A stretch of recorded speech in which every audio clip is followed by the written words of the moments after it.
اس کہانی کا مقصد صرف یہ ہے کہ ہم اس سے سبق حاصل کریں اور عورت پر جو ظلم ہمارے معاشرے میں رشتوں کی چکی میں پیس کر کیا جا رہا ہے وہ نہ کیا جا سکے، اس کے حقوق میں اس کی پاماکی نہ ہو، اسے ایسی ہی عزت دینی چاہیے جیسے عزت ہم اپنی بہن بیٹیوں کے لیے ان کے سسرال میں طلب کرتے ہیں۔ اسے ان کاموں پر مجبور نہ کیا جائے جو اس کے بس میں نہیں ہوتے، ورنہ وہ بھی ایسا قدم اٹھا سکتی ہے جیسا اس عورت نے اٹھایا۔ یہ کہانی اس کی زبانی سنیے۔ ایک روز میرے شوہر نے مجھے بہت بے دردی سے مارا پیٹا تھا، اور اس کی وجہ یہ تھی کہ میری ساس نے میرے شوہر کو میرے خلاف اکسایا تھا کہ یہ عورت پدیش بانجھ ہے اور اس عورت سے اولاد نہیں ہونی، اس کو چھوڑو اور کسی دوسری عورت سے شادی کر لے۔ میری ساس کی انہی باتوں کی وجہ سے میرا شوہر بات بات پر مجھے ڈانٹتا، اور اس روز تو اس نے حد ہی کر دی۔ مجھے مارنے پیٹنے کے بعد سکون نہ ہوا تو مجھے کہنے لگا کہ اگر تم ماں نہ بن سکی تو میں تمہیں چھوڑ دوں گا اور کسی دوسری عورت سے شادی کر لوں گا۔ میرا جیٹھ شوہر کا بڑا بھائی پاس ہی کھڑا تھا اور سارا منظر دیکھ رہا تھا، اس سے رہا نہ گیا، اس نے میرے شوہر کو برا بھلا کہنا شروع کر دیا۔ اس پر میری ساس نے اسے بھی برا بھلا کہنا شروع کر دیا۔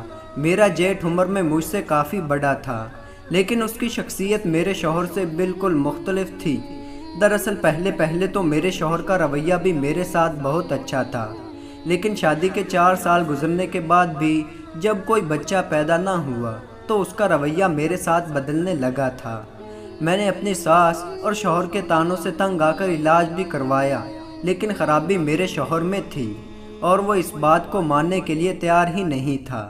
اس روز میں نے تہیہ کر لیا کہ ماں بننے کے لیے میں کچھ بھی کروں گی۔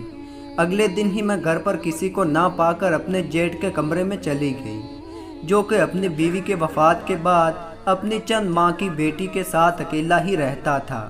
کاکی کیا بات ہے؟ میرا جیٹھ میری طرف دیکھ کر بولا۔ میں نے اس کے سامنے جا کر اپنی چادر اتار دی اور اس کے پیروں میں سر رکھتے ہوئے بولی، جیٹھ جی مجھے بچہ چاہیے، کچھ بھی کر کے مجھے بچہ دلوا دو، ورنہ میرا گھر برباد ہو جائے گا۔ اب میں اور مار نہیں کھا سکتی، نہ یہ دکھ برداشت کر سکتی ہوں کہ وہ مجھے چھوڑ کر کسی اور کا ہو جائے۔ یہ کہہ کر میں آگے بڑھی اور جیٹھ کے قریب جا کر کھڑی ہو گئی۔ میرے جیٹھ نے میری ساری بات سمجھ لی تھی۔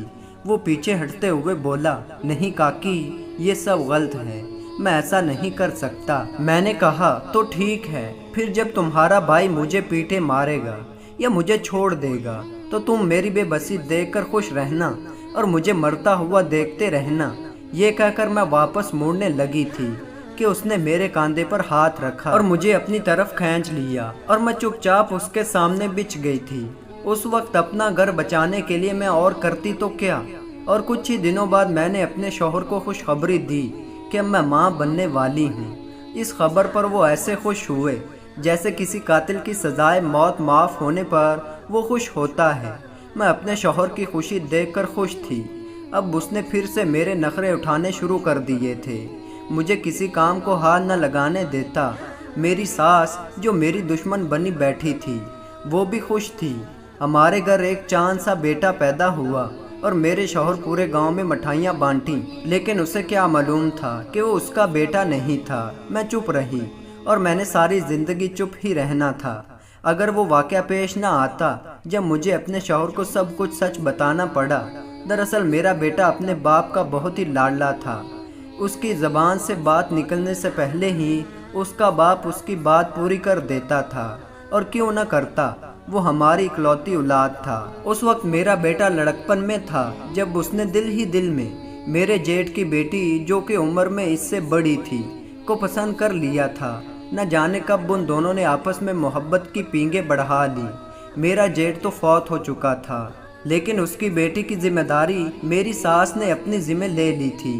جب مجھے اس بات کا علم ہوا تو اس وقت تک بہت دیر ہو چکی تھی۔ میں نے اپنے بیٹے کو سمجھانے کی بہت کوشش کی، لیکن اس نے میری بات ماننے سے صاف انکار کر دیا تھا۔